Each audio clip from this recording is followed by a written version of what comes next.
अस्सलाम वालेकुम दोस्तों। रशा एक आम तिब्बी हालत है जिसमें जिस्म के मुख्तलिफ हिस्सों में कपकपी या झटके महसूस होते हैं। ये बीमारी मुख्तलिफ वजूहात की बिना पर हो सकती है और इसकी अलामात मुख्तलिफ होती हैं। रशा की बीमारी में तफसील से आगाही हासिल करने के लिए इसके असबाब, अलामात और वजूहात पर वीडियो में रोशनी डालते हैं। रशा की बीमारी। रशा एक गैर इरादी हरकत है जो ज्यादातर हाथों, पैरों या सर में महसूस होती है। ये हरकत अमूमन मुसलसल होती है या इसका आगाज एक नरम कपकपी से होता है जो बढ़ते बढ़ते वाज़िया झटकों में तब्दील हो सकती है। अब आते हैं रशा के असबाब की तरफ। रशा के मुख्तलिफ असबाब हो सकते हैं जो मुख्तलिफ हालात, बीमारियों या अवामल की वजह से पैदा होते हैं।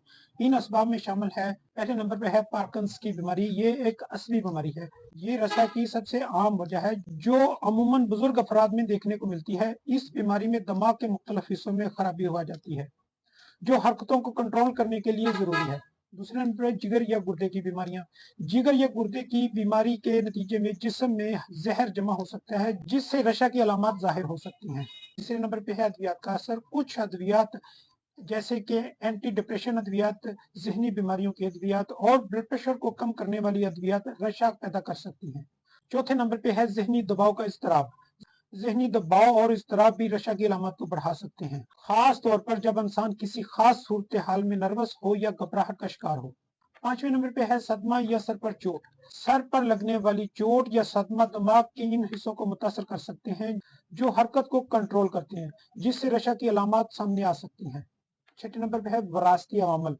कुछ अफराद में ये बीमारी जीनियाती तौर पर मुंतकिल हो सकती है, यानी इनके खानदान में मरवज हो। सातवें नंबर पे है कीमियावी अदम तवाजन। दिमाग में कीमियावी मादों या अदम तवाजन रशा की एक वजह हो सकती है। अब आते हैं रशा की अलामत की तरफ। रशा की अलामत मुख्तलिफ हो सकती हैं और ये इन्हासार करती हैं कि बीमारी का क्या सबब है। ताहम चंद आम अलामत को भी वीडियो में शामिल करते हैं, जिनमें पहले नंबर पे हाथों में कपकपी। रशा की सबसे आम अलामत हाथों में कपकपी या बेकाबू होना है जो आराम की हालत में ज्यादा महसूस होती है। ये अमूमन छोटे झटकों की सूरत में जाहिर होती है। दूसरे नंबर पे है पैरों में रशा। बाज औकात पैरों में भी रशा हो सकता है जो चलते वक्त महसूस होता है। तीसरे नंबर पे सर या आवाज में रशा। बाज अफराद के सर या आवाज में भी रशा महसूस होता है जो इनके बोलने या सर हिलाने से जाहिर होता है। चौथे नंबर पे है आराम की हालत में झटके। रशा आम तौर पर जिस्म की हरकत आने से पहले आराम की हालत में जाहिर होता है। पांचवें नंबर पे है गुस्सा या परेशानी में शिद्दत। जहनी दबाव या गुस्सा की हालत में रशा की शिद्दत में इजाफा हो सकता है। रशा की वजूहात के बारे में। रशा की कई वजूहात हो सकती हैं जिनमें जिस्म के अंदरूनी कीमियावी अस्थि मसाइल, दिमागी बीमारियां और दीगर हालतें शामिल हैं।